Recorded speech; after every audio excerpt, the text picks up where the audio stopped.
Assalamualaikum warahmatullahi wabarakatuh. Halo Sobat Gila Film, kembali lagi di channel Gila Film dalam konten review. Kali ini kita akan nge-review sebuah film terbaru dari Indonesia yang baru saja tayang di layanan streaming Disney Plus, yaitu berjudul Notebook.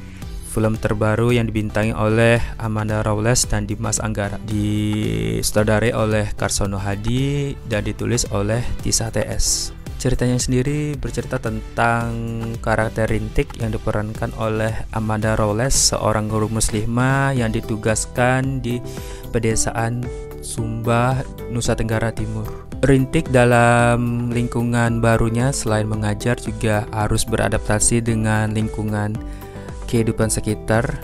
Lalu dia dipertemukan dengan seorang pemuda bernama Arsa yang diperankan oleh Dimas Anggara. Arsa sendiri adalah seorang pemuda lokal setempat yang katanya sih mengabdikan diri di Sumba gitu setelah bersekolah menyelesaikan pendidikannya di Jakarta. Dan kita dalam film ini akan mengikuti kisah dari Rintik, bagaimana lika-likunya dalam mengajar, dalam kehidupan asmaranya, dan juga ternyata Rintik di Sumba juga sedang melarikan diri dari masalah-masalahnya yang ada di Jakarta. Kurang lebih seperti itulah plot cerita dari Notebook. Oke, kita akan review singkat film ini. Ketika pertama kali melihat film ini berjudul Notebook, saya kira ini adalah semacam remake dari film Thailand. Mungkin teman-teman udah pernah nonton. Filmnya cukup populer, lalu juga sempat di remake oleh Bollywood. Makanya saya kira ini semacam remake untuk versi Indonesianya. Tapi ketika melihat trailernya, ternyata filmnya justru mengingatkan saya dengan salah satu film Indonesia berjudul Aisyah, Biarkan Kami Bersaudara, film yang dibintangi oleh Laudya Chintya Bella. Oke, ternyata filmnya itu bukan remake ya, tapi ya bisa dibilang ya film baru deh gitu, dengan cerita baru, mungkin seperti itu sejauh ini. Tapi saya cukup excited sih, bisa dibilang cukup excited dengan film ini karena di sini saya lihat karakternya Amanda Rawles itu karakter yang lebih dewasa dibandingkan karakter dia di film lainnya yang pernah saya tonton. Oke, kayaknya menarik deh gitu. Apalagi temanya juga nggak sembarangan, bukan, kalau dilihat dari trailer bukan cuma sekedar film romance. Ada pesan yang ingin disampaikan ya. Mungkin kurang lebih ya seperti yang disampaikan film Aisyah, Biarkan Kami Bersaudara gitu. Jadi ya saya cukup tertarik sih. Dan hasilnya ketika menonton film ini ya ya kombinasi dari dua film tuh. Cuman kalau kata gue sih lebih ke udah versi KW dari dua film itu gitu. Jadi ada dua cerita terus lo combine, terus jadilah Notebook ini gitu. Cuman sayangnya ya film ini secara keseluruhan ya tidak sesuai. Gue nggak pasang ekspektasi apa juga sih, karena gue lebih tertarik dengan Amanda Rawles gitu. Maksudnya gue pengen lihat sesuatu yang beda dari Amanda Rawles gitu. Setelah kesekian kalinya gue nonton film dia yang lebih ke karakter remaja ataupun romance menye seperti itu, dan sekarang dia bermain dengan karakter lebih dewasa, gue sih kayaknya bisa nih gitu. Maksudnya ada peningkatan nih gitu. Ternyata setelah nonton film ini bukan 11-12 gitu, 11-11 deh sama film dia sebelumnya gitu. Karena ya karakternya ya enggak gimana-gimana juga gitu. Gua kira bakal seenggaknya ya walaupun tidak mendekati semacam karakter dewasa kayak Laudya Chintya Bella di Aisyah Biarkan Kami Bersaudara, ya minimal ada lebih deket lah gitu. Ini bukannya deket lagi, jauh banget gitu. Jadi ya sama aja dengan karakter dia sebelumnya gitu.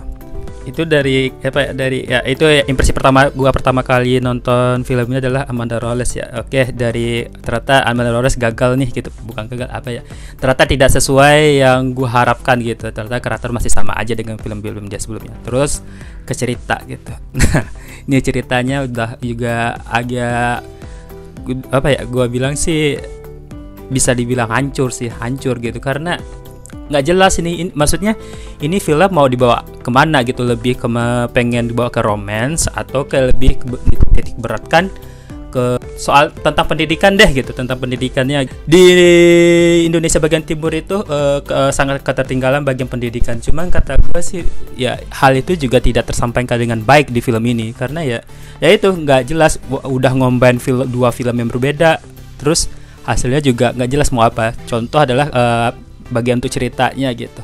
Untuk ceritanya karakter Amanda Wallace Rintik ini baru datang dari kota besar, nyampe di provinsi pedalaman, tinggal pedalaman. Cuman untuk seseorang yang tinggal di kota besar, terus tinggal kota besar lalu tiba-tiba pindah ke tempat pedalaman yang dengan segala keterbatasannya, gua nggak menemukan selama sepanjang film Amanda Wallace ini menemukan sebuah kesulitan gitu. Anteng aja di tempat baru, bener-bener anteng gitu. Ini orang, ya gue tahu sih dia, maksudnya diceritakan dia tuh kabur dari masalah dia yang ada di Jakarta, terus makanya dia cepat merasa nyaman. Cuman kata gue, ya aneh aja gitu. Maksud gue tiba-tiba dia dari kota besar terus ke tempat pedesaan kecil seperti itu, terus tidak menemukan sebuah struggle ataupun kesulitan langsung nyaman itu, ya aneh aja gitu ya. Aneh banget deh kalau kata gue gitu. Terus ya bagian karakter Dimas Anggara gitu. Dimas Anggara ini diceritakan sebagai putra daerah yang ternyata dia diceritakan pernah kuliah Jakarta. Terus dia diceritakan akhirnya dia memutuskan stay di Sumba.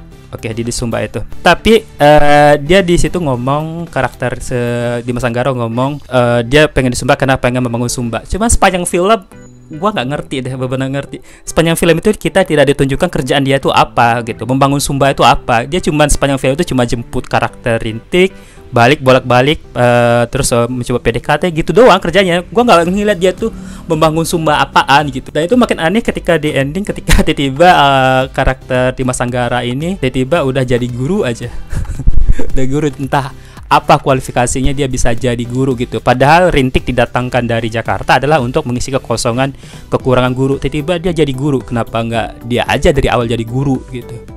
Dan kalau sesuai kalau gua baca di sinopsis di media-media, katanya menyinggung film ini lebih ke pengen cinta perbedaan agama. Tapi gue juga nggak menemukan maksudnya tidak terlalu menemukan hal itu di film ini. Tidak terlalu ditonjolkan, malah apa gitu yang jadi dia konflik gitu. Padahal di sisi lain di sini dia tidak terlalu diterima baik oleh warga sekitar ataupun guru-guru yang ada tempat dia mengajar gitu. Cuman hal itu tidak terlalu digali gitu. Gue heran banget.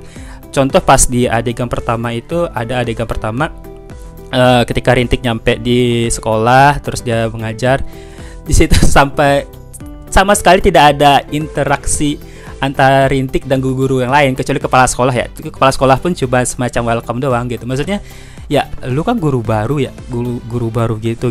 Ya lu apa kayak gitu. Maksudnya ya sebagai orang baru di tempat kerja ya apa kayak say hi atau apa. Ini enggak, dia justru mengkhawatirkan seorang murid yang yang belum pernah dia jumpai gitu. Terus dia bela-belain datang ke rumah orang tua murid tersebut padahal dia belum ketemu. Padahal di sisi lain ini ada guru loh yang belum sowan, semacam sowan gitu. Ini malah mengkhawatirkan murid yang belum pernah dia temui. Ya aneh aja gitu. Maksud gue ya mungkin saking pedulinya kali ya, saking pedulinya dengan murid yang penting ya peduli amat dengan guru-guru yang lain gitu. Tapi itu agak aneh aja sih menurut gua gitu. Buat gua sih ya keseluruhan ini emang benar film KW lah, KW3 dari Notebook dan Aisyah Biarkan Kami Bersaudara gitu. Ketiga. Jadi tahulah jadi semacam keseluruhan ya kualitasnya. Kalau lu mungkin bakal berbeda kalau misalnya belum nonton Aisyah Biarkan Kami Bersaudara ataupun Notebook ya. Mungkin bakal berbeda impresi lu akan film ini. Cuman ya karena gue juga udah terpengaruh sama dua film itu ya susah buat tidak membandingkannya gitu. Gue udah coba gitu untuk menyingkirkan dua film itu ketika menonton ini. Ya contohnya dari ya tadi gue bilang gitu, gue pengen lihat Amanda Wallace sesuatu yang berbeda dari Amanda Wallace, ternyata ya gitu juga gitu, nggak ada sesuatu yang beda dengan dia karakter yang lain gitu. Ya oke. Keseluruhannya sih gue sih untuk film ini benar-benar kecewa ya. Jadi ya gue kasih 3 dari 10. Mungkin ada teman lain yang udah nonton yang itu mungkin ada sesuatu yang bisa diambil dari film ini ketika menonton. Gue nggak tahu ya apakah dalam film ini ada subtext yang emang pengen disampaikan sampai gue nggak bisa baca. Kalau gue nggak bisa ngebaca berarti emang gue mungkin terlalu bodoh gitu untuk film ini gitu. Jadi silakan tonton sendiri. Mungkin setelah nonton bisa sharing di kolom komen ya. Sekian dulu di review untuk kali ini. Kita ketemu di review selanjutnya. Bye.